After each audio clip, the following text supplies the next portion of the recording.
அஸ்ஸலாமு அலைக்கும் வரஹ்மத்துல்லாஹி வபரகாத்துஹு. யூசுப் அலைஹிவஸல்லம் அவர்களின் வரலாறு பகுதி 2.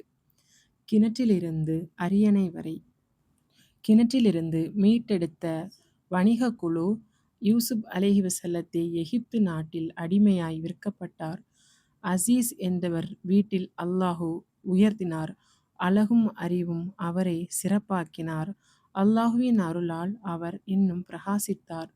அசீஸின் மனைவி சுலேஹாவால் சோதனை வந்தது. என் இறைவனே என்று அவர் அதிலிருந்தும் ஓடினார். சுலேஹா அவர்கள் தவறான பாதைக்கு யூசுப் அலைஹிவஸல்லத்தை அழைக்கப்பட்டதால் அதிலிருந்து அல்லாஹுவின் பாதுகாப்பிற்காக அவர் வீண் பழிகளை சுமந்து சிறைச்சாலைக்கு செல்லப்பட்டார். ஆனால் அல்லாஹு திட்டம் அதிலும் பெரியது. சிறையில் கனவு விளக்கம் கேட்டார்கள். யூசுப் அலைஹிவஸல்லம் அவர்கள் அரசரின் கனவு 7 பசு 7 கதிர் பஞ்சம் வரும் என்றும் உண்மையை உரைத்தார். அரசர் அழைத்தார். யூசுபே வாருங்கள். உண்மை வெளிப்பட்டது. அல்லாஹுவின் திட்டத்தால் யூசுப் உயர்ந்தார். எகிப்தின் அரியணையில் நாட்டில் கருவூலம் அவரது கையில்.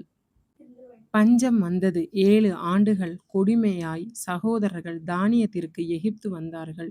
யூசுப் அலைஹிவஸல்லம் அவர்களை அடையாளம் தெரிந்ததும் மறைத்தார். அவர்கள் சோதித்தது இதயம் பரிசோதித்தார்.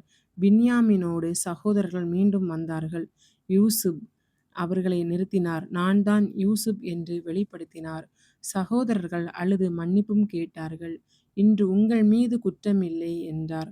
அல்லாஹு மன்னிப்பவனாகவும் கருணையாளனாகவும் இருக்கிறான். தந்தை யாக்கூப் அலைஹிவஸல்லம் அவர்களை எகிப்துக்கு அழைத்தார். கண் பார்வையும் திரும்பியது.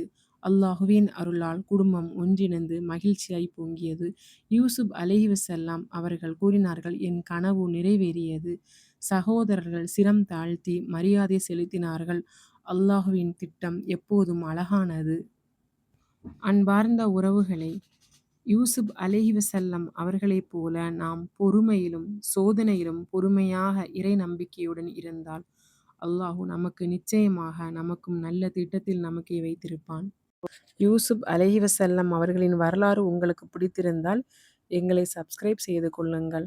மீண்டும் அடுத்த பதிவுகளோடு வருகிறேன். அஸ்ஸலாமு அலைக்கும் வரஹ்மத்துல்லாஹி வபரகாத்துஹு.